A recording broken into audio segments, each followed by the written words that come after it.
तपाईलाई हिन्दू राष्ट्र चाहिएको छ कि छैन?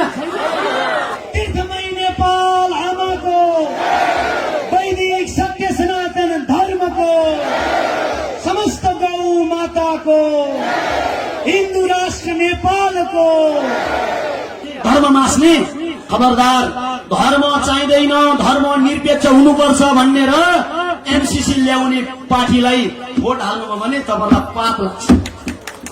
देखाइराख्नुहोस् यो कुरा। आज यो देशको माटो के हो त्यसलाई बुझ्नुहोस्, पहिचान गर्नुहोस्।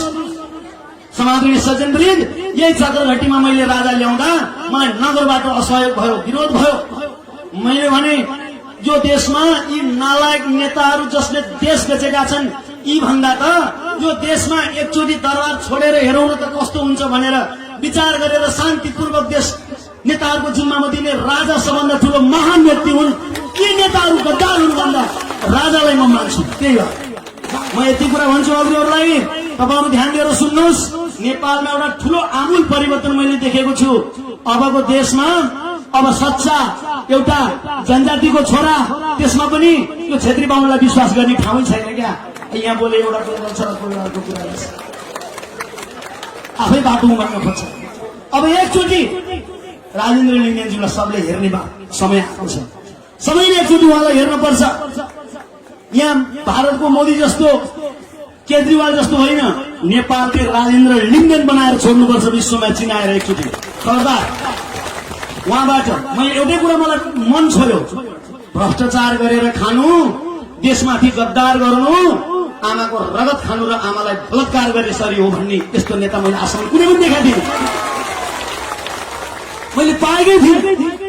त्यसैले हामी गुरुहरूको पनि पूर्ण साथ छ। भारतमा जति बेला रामदेवले धर्मको लागि अनसन बस्दाखेरि सोनिया गान्धीबाट सिधै ठाडो आदेश भएको थियो गोली हान्नको लागि, त्यति बेला भारतमा रामदेव बाबाले पनि नारीको वस्त्र लगाएर भाग्नुपर्ने अवस्था थियो।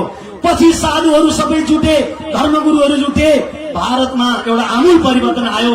अब नेपालमा पनि त्यो वातावरण बन्नेछ। हामी धर्मगुरुहरूको साथ छ, आशीर्वाद छ। हामी पार्टीमा सदस्य हुनु पर्दैन। हामीले गरेका क्रियाकलाप र हामी गुरुहरूले जुन धर्मको रक्षाको लागि गरिराखेका छौं, त्यसमा तपाईहरुले हिन्दू राष्ट्र भन्नु, धर्म सापेक्ष गर्छु भन्नु, यो सबभन्दा ठूलो यो हाम्रो सबैको मुद्दा हो। म एउटै कुरा अनुरोध गर्छु, यहाँ केही गुरुहरूलाई पनि म भन्छु, एउटा आश्रम चलाउने आशाले नगरले केही देला, उसले केही देला, मेरो आश्रम चल्ला भन्ने आशले लोभले गर्दा धर्मगुरुहरू पनि आज धर्म नमान्ने, धर्मलाई अफिम भन्ने, धर्म सिद्ध्याउनु पर्छ भन्ने पार्टीको पछाडि चुनावको बेलामा भोट माग्दै गरेर हिँडेर देखेको छु मैले। त्यस्ता गुरुहरूलाई पनि म अनुरोध गर्छु, भोट मास्ने अनि फल खोज्ने। त्यसैले धर्मगुरुहरू भागवत भनेर हिँड्ने, कथा भनेर हिँड्ने, यजमान गरेर हिँड्ने गुरुहरूलाई पनि म के अनुरोध गर्छु भने, यदि यो देशमा धर्म निरपेक्षताको एजेन्डा बोक्ने र एमसीसी चाहिन्छ भन्ने पार्टीलाई कसैले भोटै नहाल्नुहोस्। यदि देश जोगाउने हो भने, यदि देश बचाउने हो भने, होइन यो देश सिद्ध्याउने हो, यो देश यतैकै खतम बनाइदिने हो, यही चाहिँ गणतन्त्रका दुई चारजना केही विदेशीका मसियाहरूलाई चाहिँ हामीले अगाडि बढाइरहने हो भने मेरो भन्नु केही पनि छैन। म अत्यन्तै हर्ष विभोर के छु भने, हिजो विगतमा नेपाली जनताहरूले विश्वास गरेर धर्म बच्ला कि भनेर गरेको आस्थामा जुन ठेस लागेको थियो, तर आज फेरि नेपालमा एउटा पूर्वबाट जसरी सूर्य उदाउँछ त्यसै गरी हाम्रा आदरणीय राजेन्द्र लिङ्गदेनज्यू उदाउनु भएको कारणले म यो कार्यक्रममा उहाँहरूले बोलाएर हाम्रो भूमि सुधार मन्त्रीज्यूले केही दिन अगाडिदेखि नै गुरु हजुर हुनुपर्छ भनेपछि म हिजो मात्र नेपालगञ्जको एक गीत सकाएर एकछिन पनि कहीँबाट म नहडिकन सिधैको सिधै आज राति म यहाँ आश्रम आइपुगेँ। आफ्नै ठाउँमा यो धर्मसभा हुँदैछ, यो आमसभा हुँदैछ, यो पार्टीको कार्यक्रम भए तापनि हामी गुरुहरू सबैका साझा हौं। मलाई एमाले पार्टीहरूले यसको आमसभामा बोलाउँदैनन्, मलाई कांग्रेसले बोलाउँदैनन्, उहाँहरूले बोलाउनु पो आए। र म एउटै कुरा अनुरोध गर्न चाहन्छु, समादरणीय सज्जनवृन्द, धेरैचोटि हेर्नुभयो हजुरहरूले सबैलाई, धेरैचोटि आस्था गर्नुभयो। यहाँ हामी अरू बेलामा चाहिँ मिडियामा समाचारमा उहाँहरूको गल्ती त्रुटि देशलाई छिन्न भिन्न बनाइराखेका समाचारमा हेर्छौँ, गाली गर्छौँ, तर चुनाव आएपछि पार्टीको झण्डा बोकेर केही क्षणिक स्वार्थमा हाम्रो आफ्नै पार्टी हो भनेर पार्टीलाई बाउ आमालाई भन्दा नि माया गरेर यस्तो गरी दौडिन्छौँ। यो बानीले गर्दा देश बिग्रिया हो, देश सकिएको यही कारणले गर्दा हो। सही र गलतलाई छुट्याउन सिक्नुहोस्। देश आज कहाँ पुर्यायो हेर्नुहोस्, सुनको कचौरा लिएर भीख माग्ने भिखारी भाषा आज हाम्रो देश। अमेरिकाको जाऊ केही अलिकति पैसाको लागि, मैले त सोचेको थिएँ त्यो पैसाको लागि मात्रै होला भनेर, तर होइन, विदेशीको दबावले, आफ्नो ज्यानको माया भएर डरले, हिजो अब खानु खाइसकेपछि अब एमसीसी पास नगरेर हुन्छ भन्ने डरले आजसम्म आफ्नो कार्यकर्ता रोडमा आन्दोलनमा पठाउने नेताहरू अहिले एकछिनमै म एमसीसी पास नगरी छोड्दिन भन्ने यस्ता देश बेच्ने दलालहरूको पछाडि लागेर आज तपाईँ हामीले देश बर्बाद बनाइसकेका छौँ।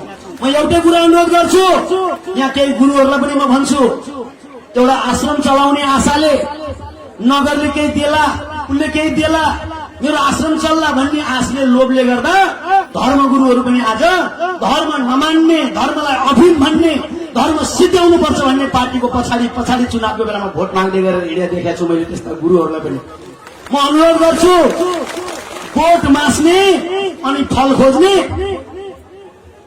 त्यसैले धर्मगुरुहरू भागवत भनेर हिँड्ने, कथा भनेर हिँड्ने, यजमान गरेर हिँड्ने गुरुहरूलाई पनि म के अनुरोध गर्छु भने, यदि यो देशमा धर्म निरपेक्षताको एजेन्डा बोक्ने र एमसीसी चाहिन्छ भन्ने पार्टीलाई कसैले भोटै नहाल्नुहोस्।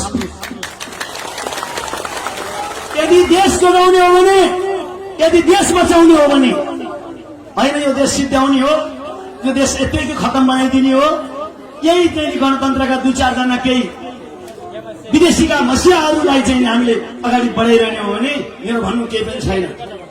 म एउटा सन्त, मैले आजसम्म धर्मको लागि, हिन्दू राष्ट्रको लागि काठमाडौँको अनसनदेखि, लाहानको अनसनदेखि, इटरीको आन्दोलनदेखि, धनगढीको आन्दोलनदेखि, वीरगञ्जको आन्दोलनदेखि पछि विराटनगरमा आएर मलाई गोली हान्यो, पछि आफैले आफैलाई गोली हान्यो भनेर मलाई आरोप पनि लगाए।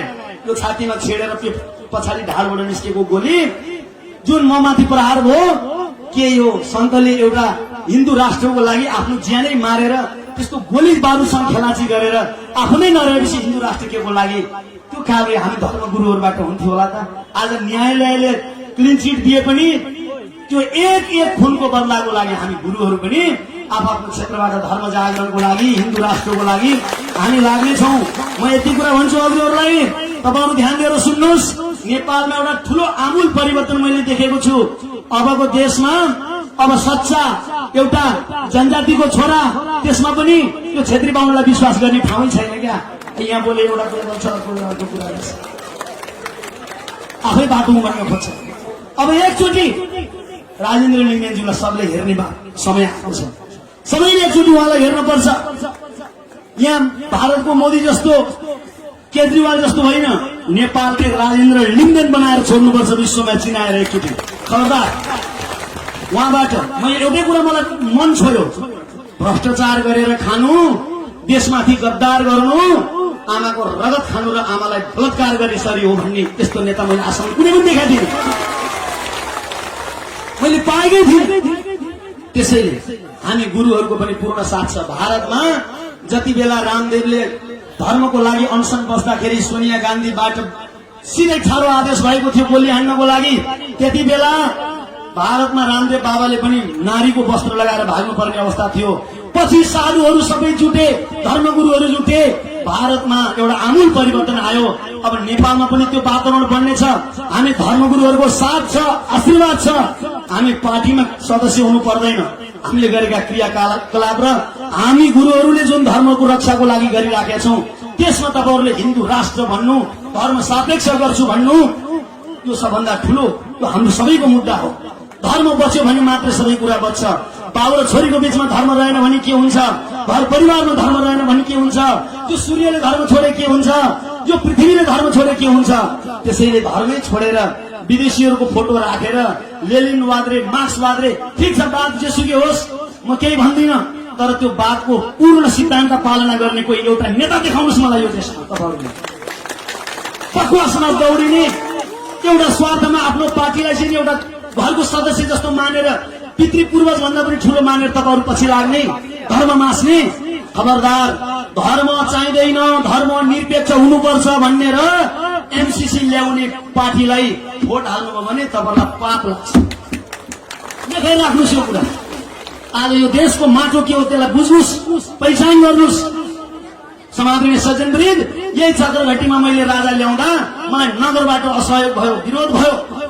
मैले भने यो देशमा यी नालायक नेताहरू जसले देश बेचेका छन्, यी भन्दा त यो देशमा एकचोटि दरबार छोडेर हेरौँ न त कस्तो हुन्छ भनेर विचार गरेर शान्तिपूर्वक देश नेताहरूको जिम्मामा दिने राजा सबभन्दा ठुलो महान व्यक्ति हुन्।